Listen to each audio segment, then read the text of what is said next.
it's your time.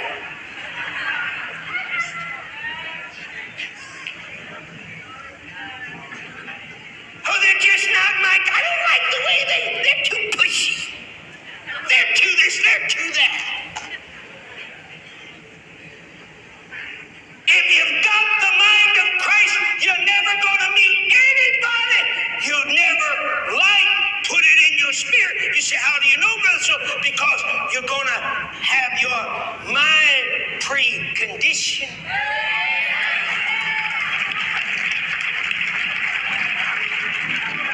Preconditioned. See, my mind's preconditioned to love you. I don't care how you look at me. You look at me like this, look at me like that, you look at me like that. I don't care. I'm going to love you. I'm going to love you. I'm going to love you. I'm going to love you. I'm going to love you. I'm going to love you.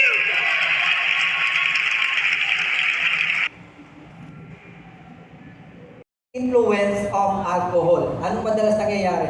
Ako, napaka-sanay na sanay ako dyan, no? Pag ang tatay ko lasing, pag ang tatay ko hindi lasing, maganda ang lakad niya. At naka-smile yan. Pero pag ang tatay ko lasing, iba na. Naiiba. At may mga, I have seen people, many people, that when they are under the influence, heavy influence of alcohol, they look for trouble, nagwawala sa kalsada. Lumabas ang matapang dito. Naranasan ko, bata-bata pa ako. Isilip ako sa bintana. Sino ba yung napakatapang? Pagsilip ko, napakapayat naman pala. No? Pero because he was under the influence of alcohol, ang tapang niya. Pero kinabukasan, nasa na si Mang Tema? Nagtatago na sa takot na. No? But that's what alcoholism does to a person. It makes him or her bold. Yung dating hindi nagiging matapang. I know that. Because in my family line, ganyan yung mga kamag-anak ko, mga Villanueva, napaka-aamo. Katulad ko, maamo din ang mukha ko, ganyan lang. Talagang pag naglalakad sa kalsada, ganyan talaga. Pero huwag siyang malalasing. Huwag malalasing itong mga isang grupo ng Villanueva dahil talaga namang walang uurungan, walang tatakbuhan, nagiging Andres Bonifacio na wala namang pinaglalaman. Okay, nagiging matapang. So, that's the problem with being under the influence of alcohol. Nagkakaroon ng unnecessary boldness. No? Hindi kailangan maging matapang, naging matapang. Hindi lang yun, no?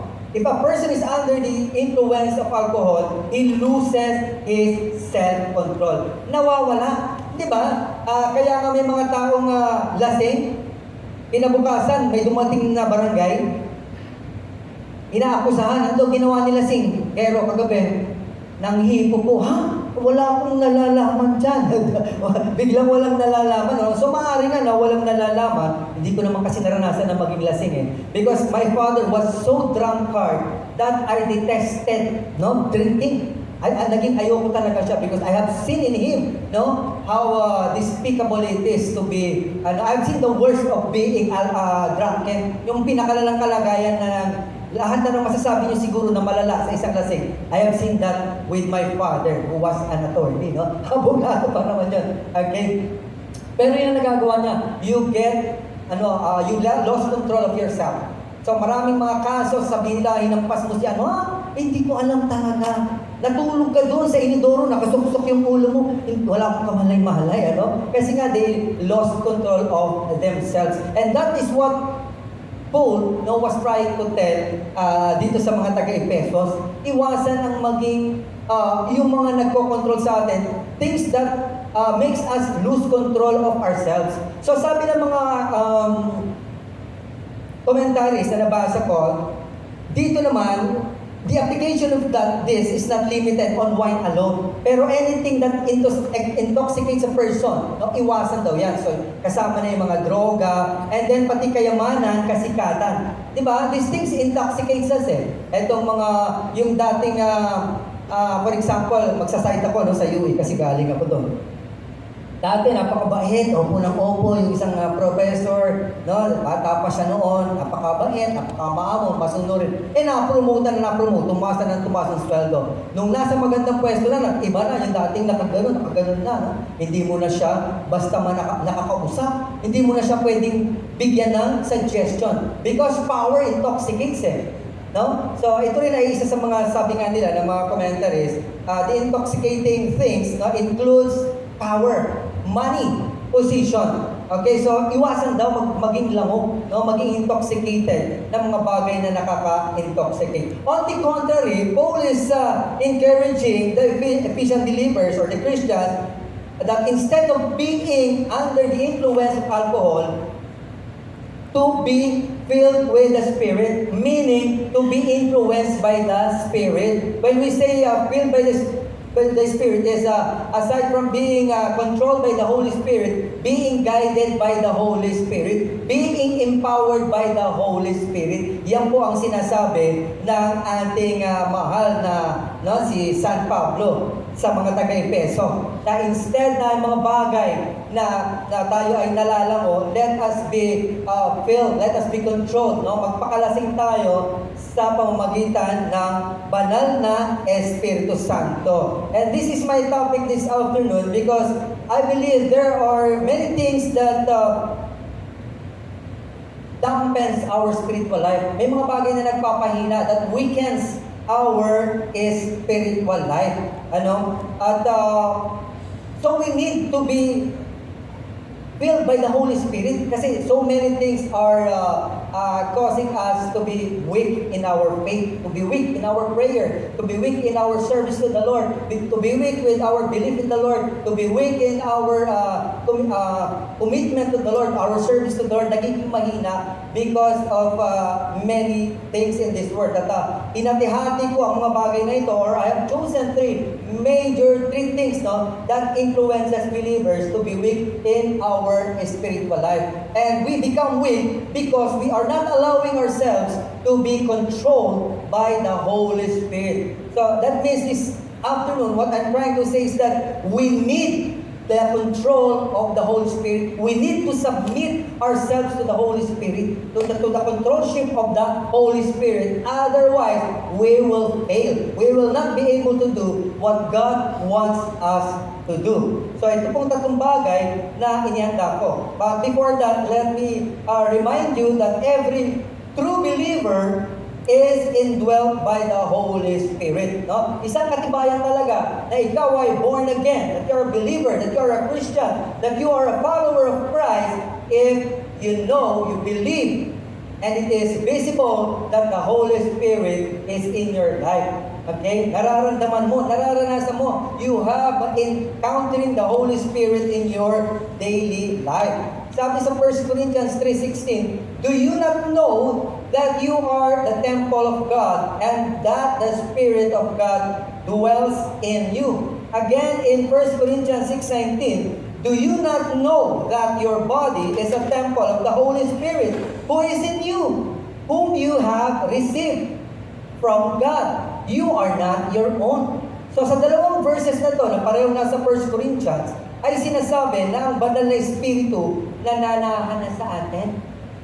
Okay? So, sabihin nga natin sa ating katabi, the Holy Spirit is residing in you.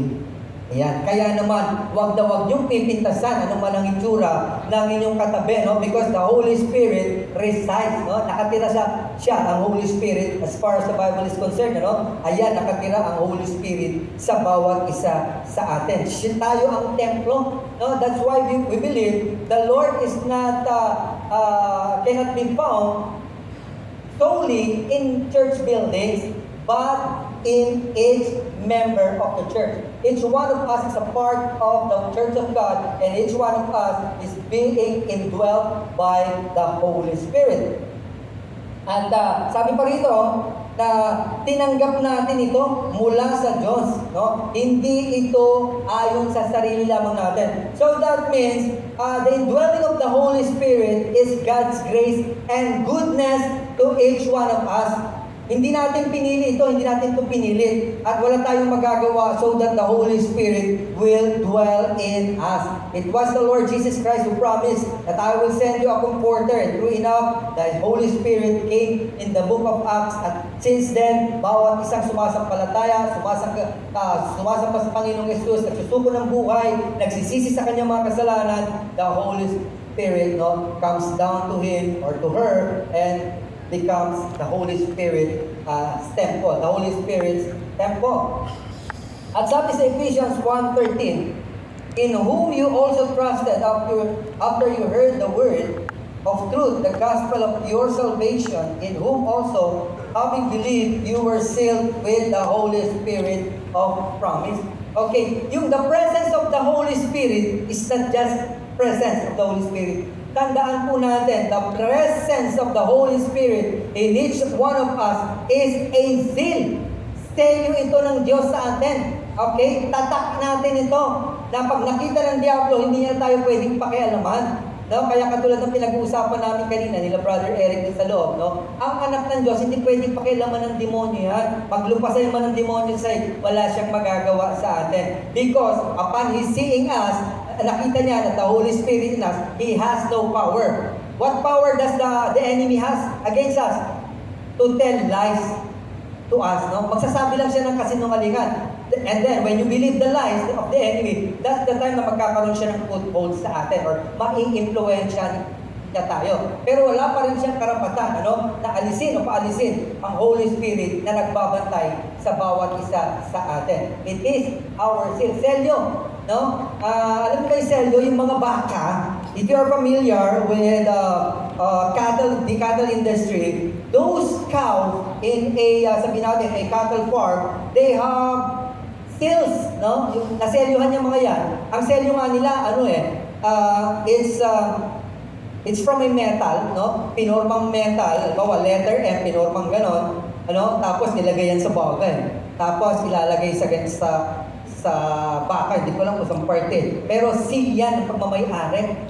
Tayo, in the same manner, we have been sealed, pero hindi masakit ang seal natin. Our seal is so gentle, so kind. It's the Holy Spirit in us. Palakpakan naman natin ang ating Panginoon for that seal He has placed in us. Therefore also, sigurado naman tayo that whatever happens to us, we will go to heaven because we have that seal. And that is the purpose of seal. Makita, masabi sa kaaway na kung sino ang para sa Panginoon, kung sino ang pagmamayari ng Panginoong Heso Kristo. Tuloy natin yung verse, sa verse 14. Who is the guarantee of our inheritance until the redemption of the purchased possession to the praise of His glory. So itong Holy Spirit na ito, nasa atin, na ating selyo, guarantee.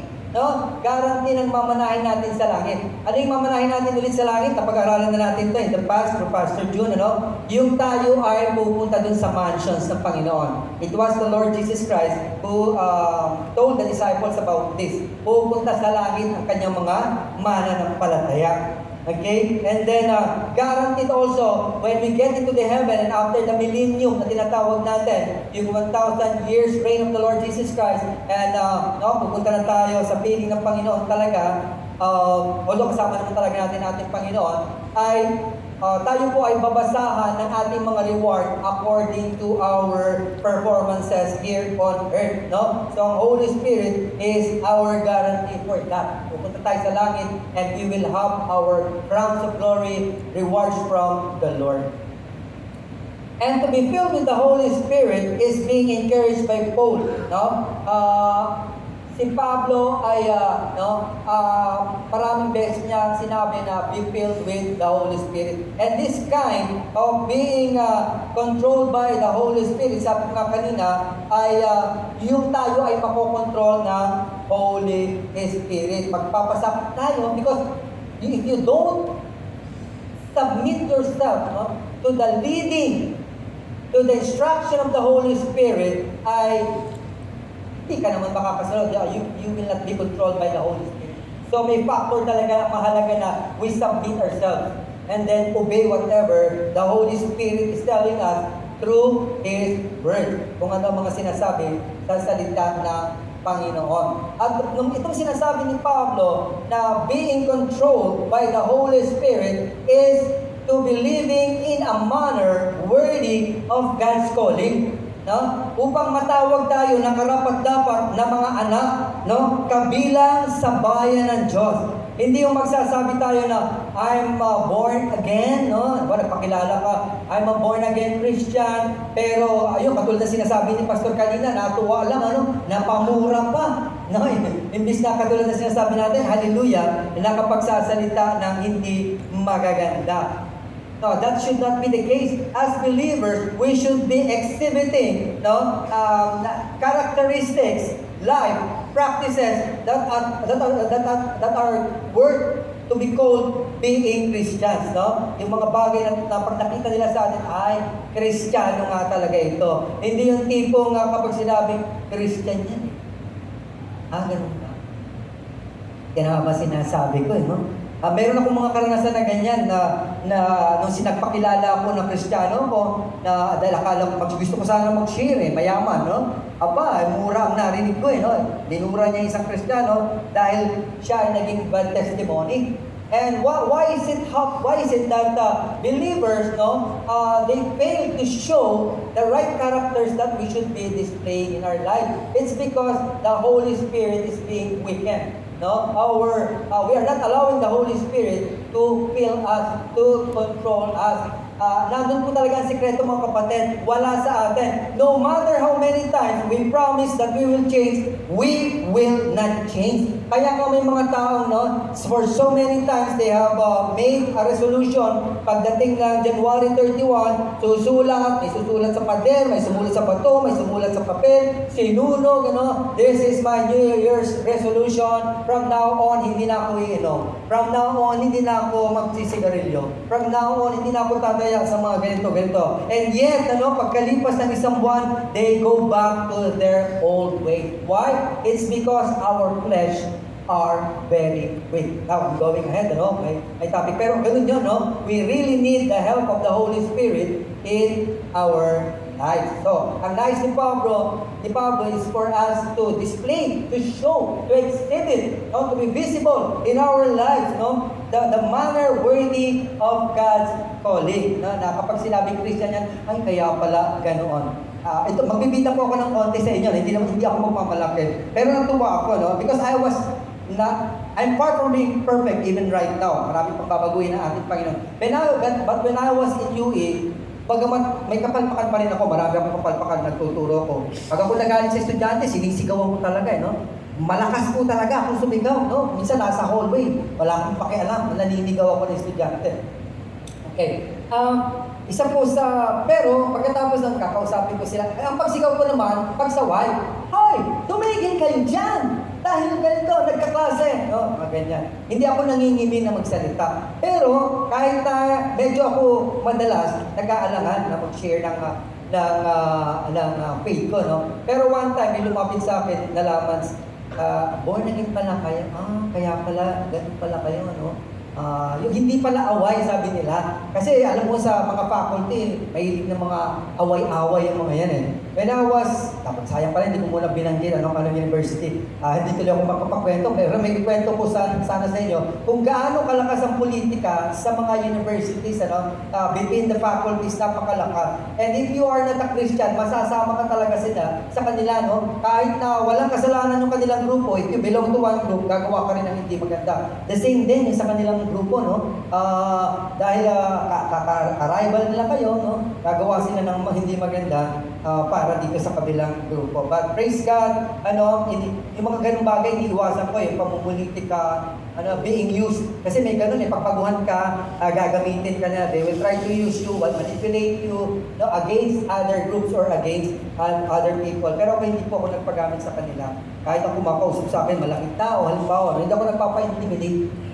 hinahayaan ko lang po. Okay, so, let us go to the body of our message this morning. Okay, we need to be filled with the Holy Spirit because we have tendencies that weaken our life. Itong mga tendencies na ito ay maaaring maggrupo sa tatlo. At maaari pang magdagdag ng iba pang mga tendencies. No? Tendencies, pag sinasabi kong tendencies, it's because pag ikaw born again ka na, tendency na lang yan dapat. No? Hindi mo na karakter yon, hindi mo na pagkatao. Kaya tinawag ko na tendencies. Pero, there's a possibility, a chance, given difficult situation, yung mga tendencies na yan ay minsan lumalabas. Halimbawa, gutom na gutom ang isang tao, puyat pa siya, gutom, pagod, puyat. Yung pagiging bungangera at nagsasalita ng masakit, lumalabas na mga ganyang pagkakataon katulad ng isang doktora na kinikwento. Kaya natatawa ko kanina dito, no? Yeah, I realized that the doctor, I know that doktora in a very personal way, no? At ibig sabihin, kilala ko sila, hindi yung personal na kilala ko lang talaga sila. At no wonder na siya ay nagwala kasi kinuwento ni Pastor, gutom na pala talaga. And you know what? Kahit professional ang tao, no? Kapag nagkakapusan ng pagkain ay medyo nawawala sa sarili, no? So, pero pag Kristiyano ka, mas halos dapat hindi na maging yung tendency na yon lumabas pa sa atin kahit gutom ka na. Who is our example for this? Si Lord Jesus Christ. He fasted for 30 days. Kung sino man siguro gutom na nakaranas ng sobrang gutom, that's no other than the Lord Jesus Christ. But yet, when He was being tempted, hindi siya bumigay. Kaya we don't have any reason no? We cannot reason out. Gutom po kasi ako, pastor, katulad nung yung doktora na sinasabi, no, na nagwawala. Hindi ko alam naman na nagwawala, pero ngayon ko lang narinig na alam ko lang nagre-reklamo, no? Pero yung sumabog na pala na parang mayun volcano at taal na pinagsama, ganun pala siya. Hindi. Pero hindi dapat, dahil matagal ng Kristiyano, the Holy Spirit is with us, hindi na tayo nakikita ng mga ganong tendencies. So, let me go through these tendencies na inilista ko, no, sa hapon na ito. Tendencies that weaken our Christian life. Number 1, tendency to succumb to the lust of the flesh. Okay? So, marami sa atin, when we are new believers, we have this strong tendency to succumb, bumigay, no, sa mga temptasyon ng buhay. Siguro, if you are a believer, a new believer, medyo mas maintindihan natin. But if you've been a Christian for so long and has been serving the Lord, no, mas maliit na dapat yung chance na talagang lumabas ito, although there's that tendency. Kasi nakwento ko na sa inyo last time, tayong mga bawat isa atin, may kanya-kanya tayong sets of characters. Katulad ko, ang talagang tendency ko po ay sumabog, yung madaling magalit, magwala, yun po ang aking tendency. Nung ako hindi Kristiyano, and even though I was already a Christian for so long, andun pa rin siya, no? But by God's grace, unti-unti talagang tinanggal ng ating Panginoon. And now, kapag may mga sitwasyon na dati ay lumalabas yung mga ganong tendency, ay yumuyo po na lamang ako, Panginoon, tulungan niyo po ako. Tulungan niyo po ako. So, ayun we have the tendency to succumb to the lust of the flesh. Okay? Our flesh is weak, sabi sa Matthew 26 verse 41. Watch and pray, lest you enter into temptation. The spirit is willing, but the flesh is weak. So, yun naman pala. It's so clear to us. The Bible, made it clear for each one of us na talagang we are weak. Mahina talaga tayo. No? So, ang tendency natin talaga is to succumb to the lust of the flesh. Okay? Yun ang tendency ng bawat isa sa atin. At ito po yung madalas na nagsusukom tayong mga Kristiyano. No? Sabi sa Galatians 5:17, for the flesh lusts against the spirit, and the spirit against the flesh. And these are contrary to one another, so that you do not do the things you wish. Okay? So, dahil sa mahina ang ating katawan, minsan nagagawa natin yung mga bagay na hindi dapat. At yung ayaw natin, nagagawa natin, at yung dapat natin gawin, ay hindi natin nagagawa. No? Because our flesh is so weak. And let us go through some of these weaknesses, works of the flesh, that some of us have these tendencies also in their life or in their bodies. Okay, sabi ganon sa Galatians 19 to 21. Now the works of the flesh are evident. Pero yung gawa ng katawan, nakita-kita, na very obvious.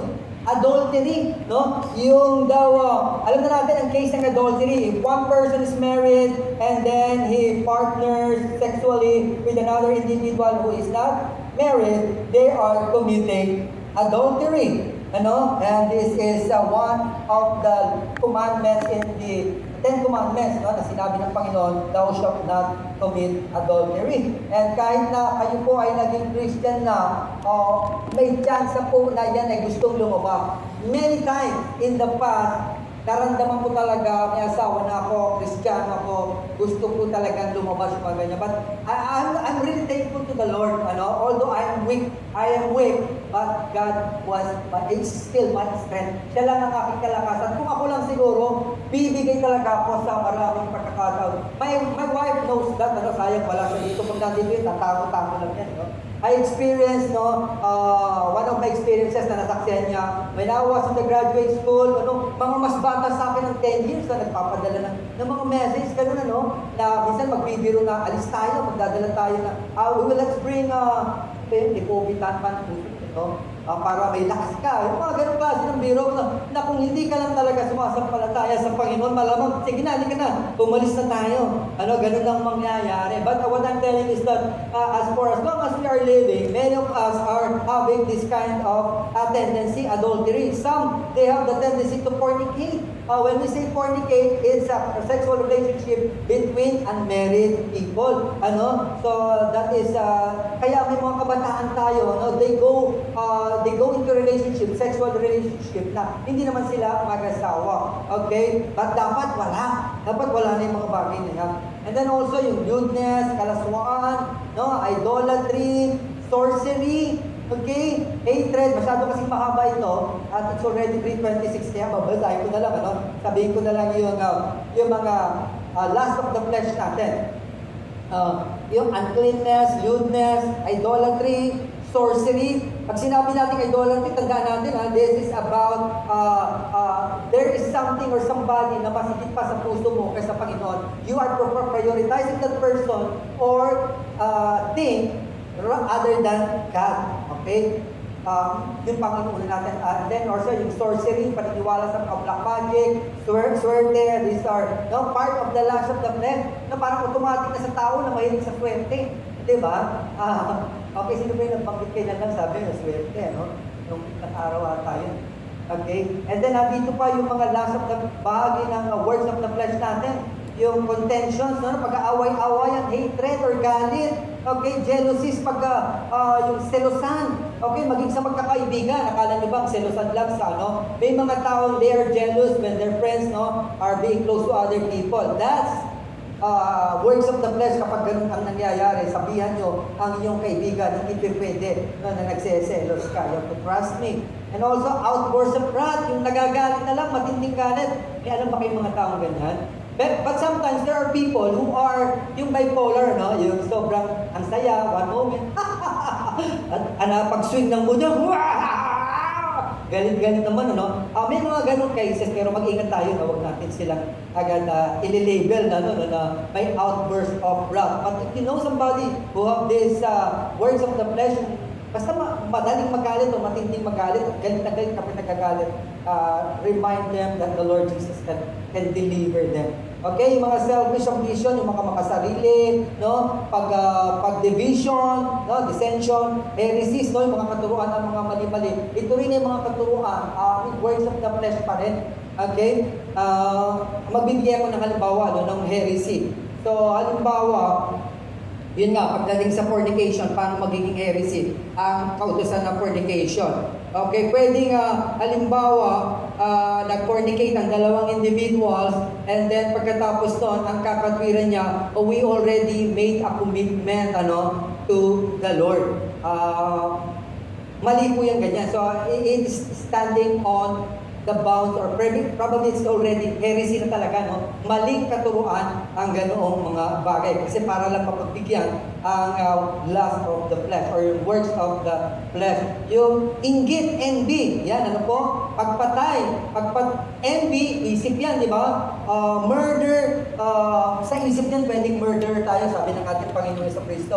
Drunkenness, yung sobrang pagkakala mo sa mga bagay-bagay, maaaring sa pera, sa kasikatan, sa alak. And then, sobrang pagkakasayahan, yung makapag-party talaga naman nagwawala-wala. Okay lang na mag-party, birthday party, no? Happy birthday to you, yung mga mild parties. Pero pag nakakita na kayo ng parties na talaga namang gumagano-gano, at talaga namang hindi pa na-kontento gumagano-gano, hindi pa ng isa pang tableta para talagang totoo, yan ang mga rebellies na sobrang pagkakasayahan, dahil pakikitara ginagano-gano sa sobrang saya, paspang ganyan. Yan ay mga pagwawala na, no? Walang masama sa party, walang masaya sa pagkakasayahan. Yung excessive na pagkakasayahan na nagkakaroon na ng mga violence at nasasamahan na ng mga droga, nagkakasakitan na, hindi na po tama ito. And then, yung iba pa mga bagay, no? Those are the works of the flesh that each of one of us, no, have the tendency to be indulged with or to be involved with. Pero itong works of the flesh na to can be controlled by, no? We can control this, no? We can overcome. We need to overcome the tendency to succumb to the lust of the flesh. Okay? Ang sasabihin ng iba, hindi, mahina lang po talaga ako, Pastor. No! We need to overcome the tendency to succumb to the lust of the flesh. Hindi mo ko kilala, Pastor, mahina talaga ako, Pastor. Hindi! No? Overcome the tendency to succumb to the lust of the flesh. By how? By being filled with the Holy Spirit. Okay? At the Holy Spirit will help us in focusing on the Spirit's desire. No? Ulitin natin, sinabi ko, no? Being filled with the Holy Spirit helps us in focusing on the Spirit's desire. Kapag tayo ay umaasa, humihingi ng tulong sa Banal na Espiritu Santo, He will help us that instead, no, of focusing on the works of the flesh, He will help us to focus on the Spirit's desires. Kung ano yung desire ng Panginoon Diyos, ng Banal na Espiritu ng Diyos, sa Kanyang tulong din mismo, magagawa po natin, no? Na ma-overcome itong tendency nito na magsumbong tayo sa lust of flesh. Ang proof po natin yan ay can be found on Romans 8:5. Those who live according to the sinful nature have their hands set on what that nature desires. But those who live in accordance with the Spirit have their minds set on that Spirit desire. So ayun naman pala, binigay sa atin ng susi, no? How can we be filled with the Holy Spirit? How can we be controlled by the Holy Spirit? When we submit to Him. And when we submit, we ask for help, we submit to Him, we plead for His help, we plead for His wisdom, we plead for His strength. Ang mangyayari niyan, He will help us focus on the Spirit's desire. Okay? Doon na tayo mapupunta kung ano yung gusto ng Diyos Ama, yun ang ating tututukan. Kung ano ang nais ng ating Panginoong Jesucristo, doon na tayo titingin. Hindi na sa mga works of the flesh o yung hindi magandang tendency na gawin ng ating mga pangatawan. I know this very well because I've gone through this. Dati talaga, nahihirapan talaga ako, no?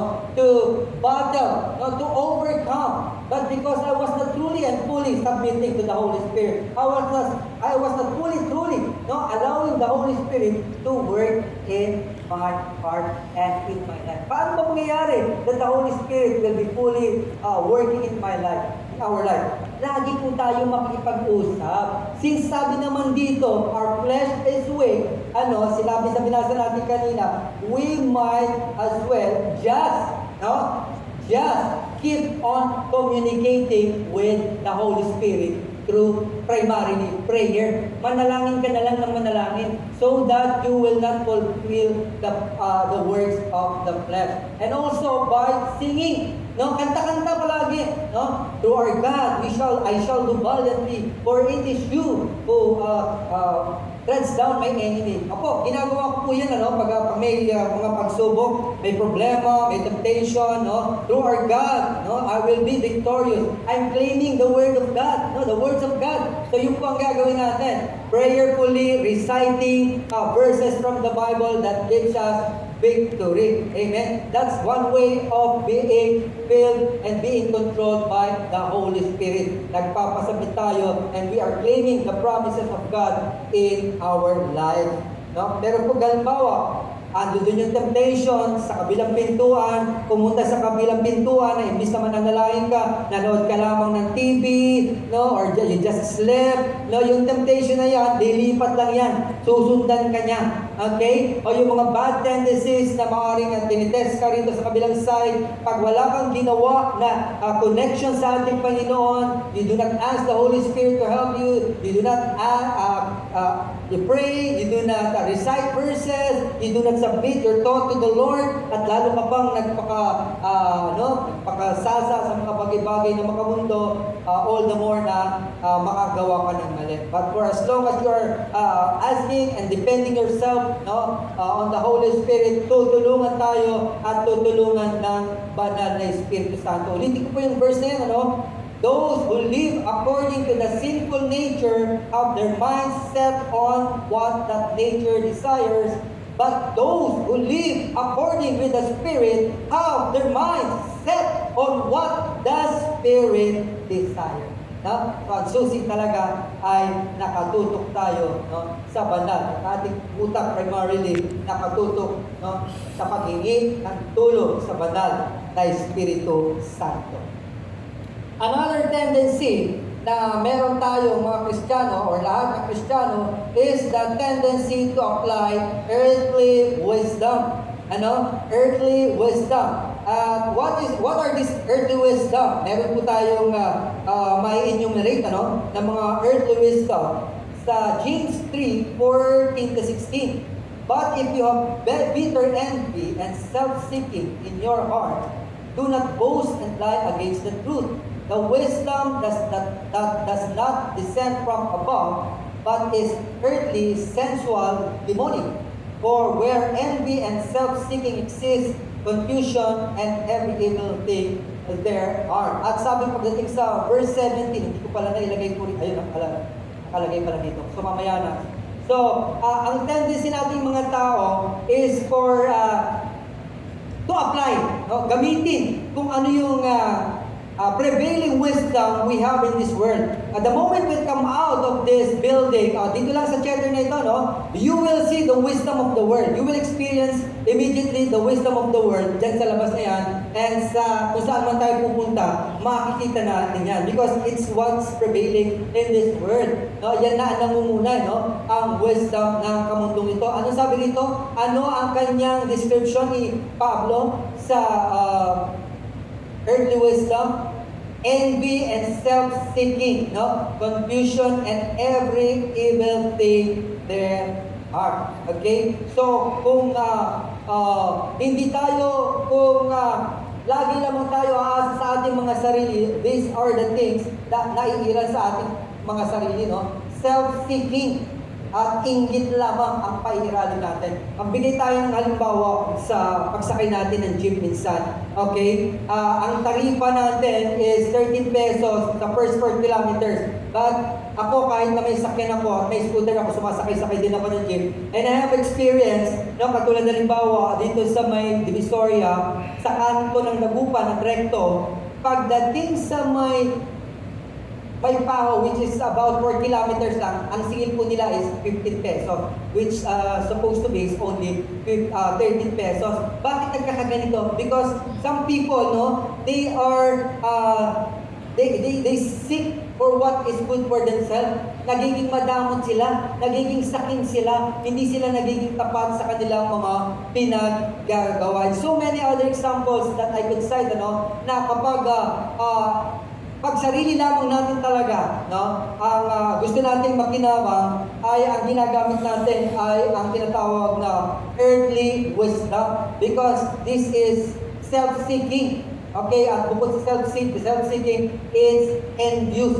Laging may inggit yan Kaya minsan nagkakaroon ng pagtatalo-talo, division in the church is because of self-seeking and envy. And these are earthly wisdom, no? Galing sa laman. Galing sa mundo, ginagamit ng laman natin na hindi natin dapat pagbigyan. Mag-sample pa ako ng isang klase ng earthly wisdom, yung self-seeking. Okay? May pagtatalo ang dalawang magkapatid. Okay? Yung si letter A, tama. Si letter B, mali. Okay? Tapos nag-usap sila, nagkaroon ng dialogue, and then ayaw pumayag ni letter B kahit mali siya. Hindi ako papayag. Mas matagal na akong Kristiyano. Lagay siya ang mas mapagbibigyan siya yung mas magiging tama kaysa sa akin, although mali talaga siya. So ang nangyayari yan, nagkakaroon ng paglala ng sitwasyon, sigalot sa loob ng iglesia, and that will divide a church. And it is happening in many churches. It's good na ang word of God ay napakalang church, at meron mga maliit na kaguluhan, at pag ito ina-identify, napapaalis natin yung mga nanggugulo ng mga individuals. But sad to say, there are churches that they cease to exist because of the earthly wisdom, pagka makasarili lamang ang pinapaira, yung pride kasama na po dyan ang earthly wisdom. Na kapag yan ang umiral, maraming hindi magandang nangyayari, hindi lamang sa church, but also in the family. At umiral ang earthly wisdom ay nagkakaroon ng sigalot, gulo, sa isang organization. Okay, so we need to overcome this tendency of earthly wisdom. Kasi as fallen creatures, it's already a part of us. Bahagi na talaga natin to, yung makamundong sistema ang gusto nating pairalin sa ating mga buhay. But no, it should not be the case. Okay? We need to overcome this, and to be filled by the Holy Spirit is also the way to defeat this tendency to choose the wisdom in this world. Instead, if we are being led, we are being controlled by the Holy Spirit, we will not choose earthly wisdom. Instead, we will be choosing wisdom that comes from above. At narito yung wisdom that comes from above na sinasabi sa James 3:17. And sabi dito, but the wisdom that is from above first is pure. Okay? Then peaceable, gentle, willing to yield, full of mercy and good fruits, without partiality and without hypocrisy. So ito yung wisdom na galing sa Panginoon, na bunga na binibigay ng Banal na Espiritu. And that if you are really willing sa mga bagay na ito and apply this, ay matatalo natin yung tendency to choose the wisdom of this world, or wisdom, the earthly wisdom. Yung tinatawag na pure ay malinis na pag-iisip. Okay? Kapag ginamit natin ang wisdom from above, hindi natin nahayaan ang mga maruruming pag-iisip sa ating kalagitnaan. Maging sa pamilya natin, sa church, sa ministry, hindi ka mapagduda sa iyong kapwa, hindi ka mapagmaliit, hindi ka mapag-demand sa iyong kasama sa ministry or sa iyong relationship sa iyong family. At kapag hindi mo pinapairal ang earthly wisdom, you are peaceable, Inuuna mo ang kapayapaan, Teka, pag-usapan muna natin ito, Huwag yung nagkakagalitan agad, matataas agad ang mga boses. Teka, let us try to understand each other. Hindi yung may nag-aaway, halimbawa yung isa kakampi na agad, hindi pa niya nga alam. Oo naman agad ang oo, yung isa, oo nga. Wala naman siyang alam. O kaya yung isa naman sususulan. Uy, alam mo, ganyan talaga yan. Nakaaway ko rin yan dati. Bago pa lang yan nun Yung ganyan, hindi gano'n, Dapat pairalin natin ang wisdom from above, which is peaceable. Nangunguna tayo sa pagkapapayapa ng ating kapwa-tao. Pipigilan natin, hindi tayo magsususulsul. And we are, when we are using the wisdom from above, we practice gentleness, Maano tayo sa ating pakikitungo sa ating kapwa tayo. Hindi tayo rough, hindi tayo rude sa ating kapwa, hindi tayo mataray, Hindi tayo mga isnabero. Sama na natin yung isnabero, sa pagiging gentle kasi syempre, no? If you are truly gentle, you would not want your brother to be hurt. No? Na magkakasalubong kayo, ipapaling mo yung ulo mo rito. You will hurt somebody. And if you are truly gentle, you are using the wisdom of the Lord, i-consider mo yan na kahit wala ka sa ganang bumati, para lang hindi siya ma-offend, babati ka, morning brother, welcome to Word Hope. I'm so glad to see you. Ganun, no? Iral ang pagiging gentle natin. On the contrary, kapag umiral naman ang earth to stop, syempre, stop na ang pairalin, no? Yung tipong wala namang ginagawa sa cellphone, biglang makakasalubong yung isa, biglang nagte-text na, tapos iikot ng ganito. Basta doon, alam mo, nakita ko na ito ng maraming beses, kahit naman ako'y nagtuturo pa sa dalawang university, nakita ko na ng maraming beses. But in the church, it should not be the case. No? We have to apply earthly wisdom. We need not apply the earthly wisdom, but the wisdom that comes from above. And we can only do that if we are asking the Holy Spirit, pleading the Holy Spirit kung maaari. Kapag sinabi kong pleading, makikiusap tayo. Especially if you know your weakness. Katulad ko, maikli ang pasensya ko. Ang pakiusap ko talaga, I plead with the Lord, Lord, punuin niyo po ako ng pasensya for this day. Alam mo na ang mangyayari, Panginoon. Ano po, kung hindi niyo po pinunan ng pasensya na nanggagaling sa iyo. Let your Holy Spirit control me. Let your Holy Spirit remind me. Let your Holy Spirit empower me to do the right thing. Ganon ang ating gagawin. Okay? And then, another tendency that weakens our Christian life is the tendency to neglect or be complacent with our mandate. The tendency, lahat tayo may tendency. Siguro, with the exception of some people. No, there are people who are really working much more than hard, no, for the ministry of the Lord. May mga ganyang individual. Okay, pero karamihan ng mga believer, there's a tendency to neglect or be complacent with the mandate. But first, let us understand what is our mandate. Primarily, our mandate is to preach the gospel all over the world, anywhere. Sabi ganun sa Mark 16:15, and he said to them, go into all the world and preach the gospel to every creature. And we all know that this mandate is for every believer. Bawat isang mananampalataya, mandato natin na gawin ito.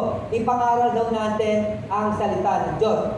Now, hindi naman lahat tayo can speak, can do what a preacher can do. Pero, doing our part in a ministry or being a part of a ministry and doing your part in that ministry is fulfilling ito po sinabi na go into all the world and preach the gospel to every creature. So, halimbawa, ikaw ay hindi nga nakakasama ron because you're busy with your work, you can contribute naman. You pray, di ba? You encourage. Yung iba sumasama, hindi nga nakapag-preach, nagluluto siya, no? Katulad nila, Brother Lindo. But still, no, nagiging bahagi pa rin ang isang individual ng mandato ng pangangaral ng salita, although hindi directly nangangaral ang isang individual. Okay, so we need to neglect, we need to continue to do our mandate to preach the gospel,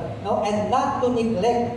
Yan ang kaya maraming mga mananampalataya today, no, wala na sila sa church. They are no longer part of any ministry. May mga pastor pa nga, yung kinikwento ni Pastor Jun, nakakalungkot kanina, no? Ang pastor. Alam ko kung anong pakiramdam ng pastor na yun, no?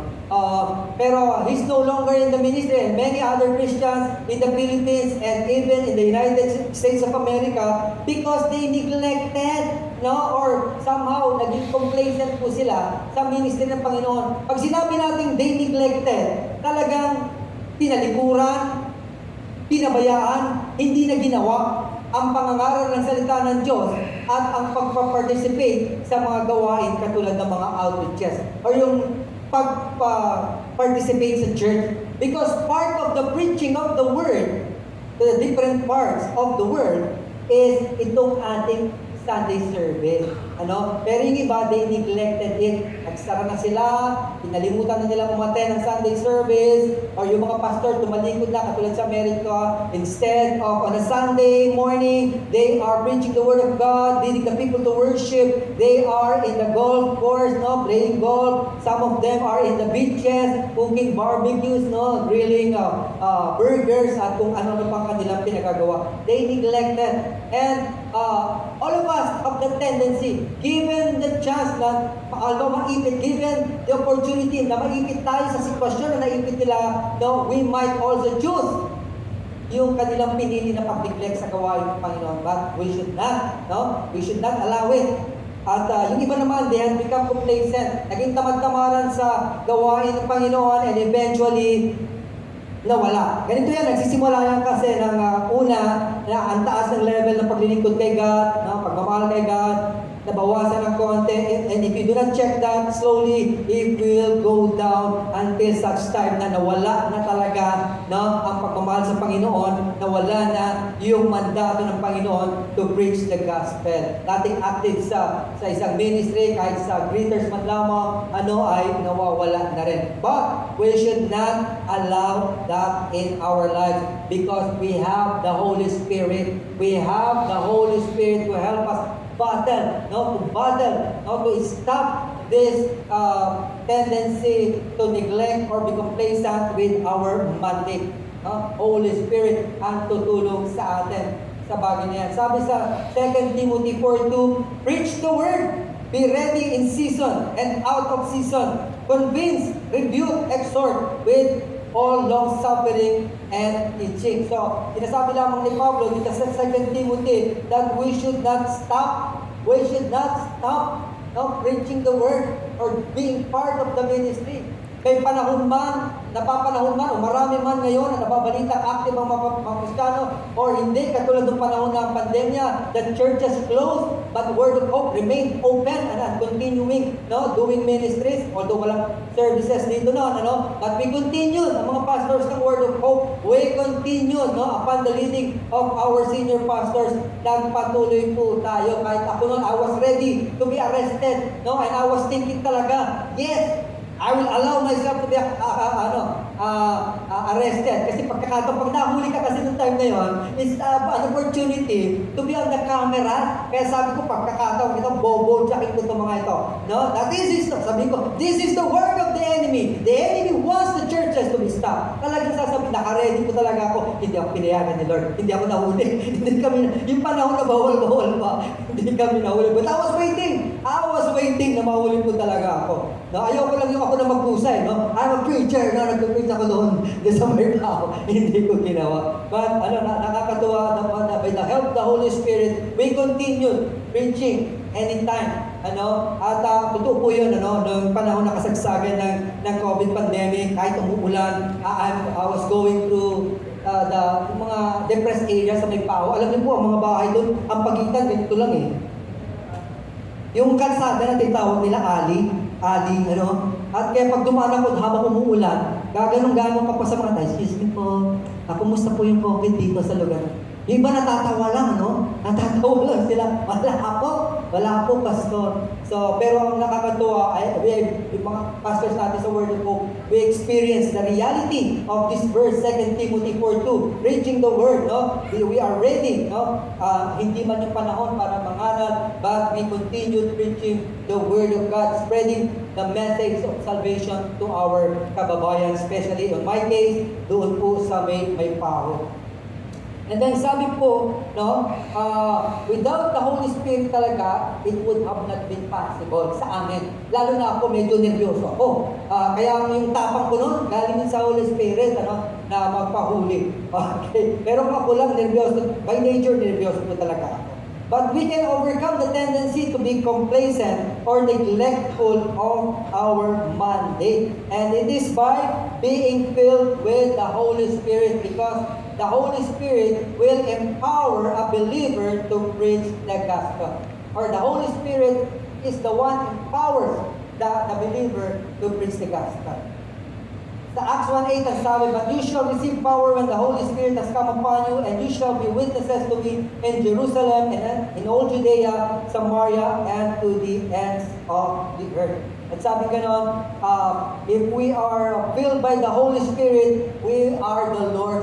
No, we are empowered to preach. No, magkakaroon tayo ng tapang to do that. On our own, we can do that. Even the disciples, without the empowering of the Holy Spirit, they were not able to do what they did. The expanding the kingdom of God without the Holy Spirit. But now the Holy Spirit is also with us. Therefore, we can be factors in expanding the kingdom of God. And let us remember that, yes, preaching of the word is through the power of the Holy Spirit and through the power of the Holy Spirit alone. In 1 Corinthians 2:4 it says, "My message and my preaching were not with wise and persuasive words, but with a demonstration of the Spirit's power." Okay? So, it is through the work of the Holy Spirit. Now, we also have the tendency to be worried. No, we have the tendency to worry, but yes, let us allow the Holy Spirit to defeat this tendency. We should not be worrying. At sabi sa John 14:27, the Bible is teaching us not to worry. "Peace I leave with you, my peace I give to you. Not as the world gives, do I to give you. Let not your heart be troubled, neither let it be afraid." So this trouble that the Lord Jesus Christ uses is about worrying. Do not be worried. Ang sinasabi, the same with Philippians 4:6, sabi ni Pablo, "Do not be anxious for nothing, but in everything by prayer and supplication with thanksgiving, let your request be made known unto God." At sabi pa ng ating Panginoon sa Matthew 6:25-27, "Therefore I say to you, do not worry about your life, what you will eat and what you will drink, nor about your body, what you will put on. Is not life more than food, and the body more than clothing?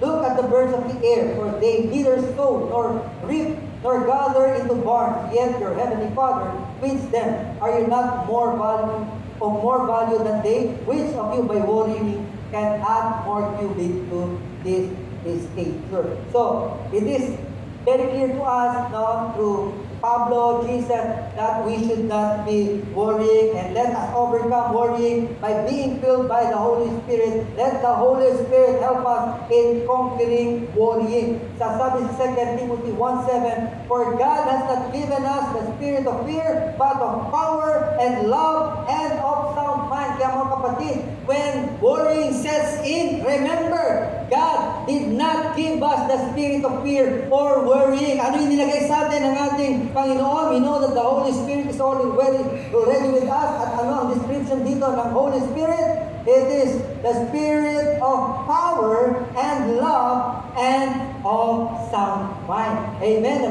So, pag darating ang pagkakataon na tayo nakakaramdam ng pag-aalala, let us remember, we have the power. No, we have love in our heart, and we have a sound mind sa tulong ng banal na Espiritu Santo. And I have here my conclusion. Meron ba tayong nakasingit na conclusion? So let me read that. It's in Romans 1:13. "For if you live according to the flesh, you will die. But if by the Spirit you put to death the deeds of the body, you will live." So the key here for us to live a life according that will please God, that will help us do what God wants us, is for us to live in the Spirit, who is with us. Amen? Hallelujah. Tayo po ay magsitayo.